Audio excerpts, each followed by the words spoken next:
drawing out the melody with a perfect flair.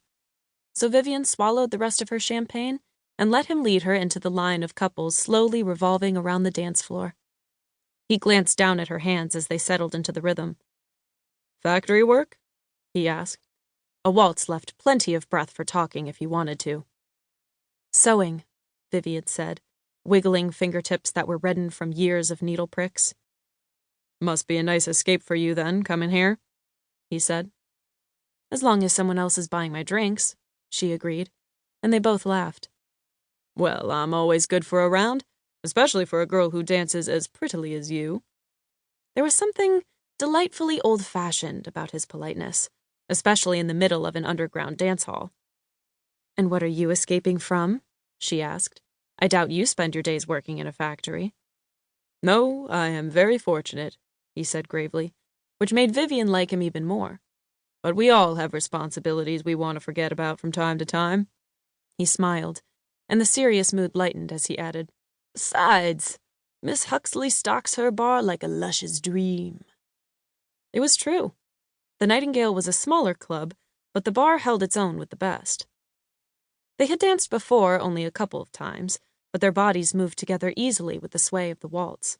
The freedom to stand so close to someone who was nearly a stranger, but whose secrets she was trusted to keep, and who was trusted to keep hers, made Vivian feel even giddier than the champagne. She would never tire of it.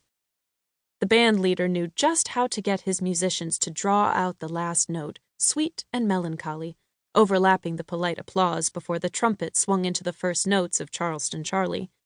There was a mad rush to grab a partner and get back on the dance floor. A stylish girl, her curly brunette bob glittering with spangles, made a beeline for Mr. Lawrence, calling, "Laurie promised me this one, you'll just have to wait," to the grumpy-looking young man who watched her with his arms crossed. Vivian smiled, waving away Mr. Lawrence's apologetic look as she ducked out of the brunette's way. It was almost painful to miss a Charleston. If she had known it was coming up, she would never have let Bea persuade her onto the floor for a waltz, but it was also her only chance to spend time with her friend that evening. Bea had moved to the bar, where the smirking bartender was just sliding a drink toward her. There were always 2 bartenders serving, and in the months that Vivian had been coming to the Nightingale, the second one had changed half a dozen times, a rotating cast of dark blonde hair and forgettable faces. But Danny Chin was always there, working every patron with an experienced patter and a charming smile. He was the club's unofficial second-in-command, Honor Huxley's loyal right hand who could spot a plainclothes cop from the top of the stairs and danced like a dream on the rare occasions when he slipped out from behind the bar. All the girls who made their way to the Nightingale were half in love with him, at least when he was smiling right at them. Even though Vivian was too smart to think it meant anything, she still blushed when he turned that grin on her as she slid in next to her friend. "One for you too, kitten?" Vivian sighed. "Wish I could, Danny, but I'm short of change tonight." "I'm sure you can spot her one on the house, can't you?" Bea said. "Nightingale needs girls on the dance floor, and Lord knows they don't come prettier than Viv, or better dancers."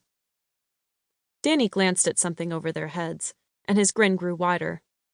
"Looks like you're drinking on Mr. Lawrence's tab tonight. Must have charmed him during the waltz." "Wish I could have charmed him during the Charleston instead," Vivian said with a grimace. "What's Bea drinking?" "French 75, said Danny proudly. "One of my specialties, if I can brag a little." "You always do," Bea said, rolling her eyes, though she sighed with appreciation as she sipped her drink. "Golly, this song sounds dull without a singer. Why hasn't Honor hired one yet?" There was a look of longing in her eyes as she glanced toward the bandstand, singing quietly under her breath. "I will never understand the point of mixing champagne with anything else." Vivian eyed Bea's drink and shook her head. "It's perfect on its own." "Your best, then, if Mr. Lawrence is paying. I have a feeling he can afford it." "He can," Danny laughed, pouring her a coupe of dancing bubbles. "Sorry you missed your favorite dance." "I'd be happy to partner you for the Charleston, Vivian." The low voice, honey smooth and smoky, made Vivian jump, champagne spilling over her fingers. "Hux, don't startle her into wasting the good stuff," Danny complained as Bea snorted with amusement and handed over a napkin. Vivian felt her cheeks burn.